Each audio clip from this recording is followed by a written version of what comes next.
একজন মানুষ যখন পৃথিবীতে আসেন, পৃথিবীতে আসার পরে তার জন্য সবচেয়ে বড় নিয়ামত কোনটি?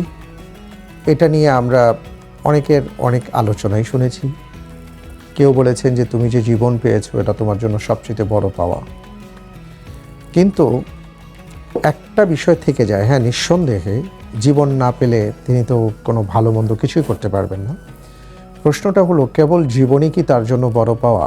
না, তার জন্য শ্রেষ্ঠ নিয়ামত হলো জীবন, জীবনের সাথে ঈমান। যদি ঈমান আর জীবন থাকে তাহলে সেই জীবনের মূল্য থাকে, কিন্তু ঈমানবিহীন জীবন, সেই জীবনের কোনো মূল্য নেই। তার মানে হলো, প্রত্যেকটা মানুষ যারা পৃথিবীতে আসবেন, ওনার নির্দিষ্ট বয়স পার হবার পরে উনি যদি এক আল্লাহ রব্বুল আলামিনকে বিশ্বাস করতে না পারেন, যদি তিনি তার রবকে চিনতে না পারেন, তাহলে তার এই জীবনের কোনো মূল্য নেই। এই জন্য আমাদের জীবনের সাথে সবচেয়ে মূল্যবান বিষয়ের নাম হলো ঈমান। কিন্তু এই ঈমানকে যে নষ্ট করে দেয়, সেই ভাইরাসের নাম হলো শিরক। Jugantor super fresh drinking water রমজানের আলোর সম্পূর্ণ পর্ব দেখুন যুগান্তর ডিজিটালে।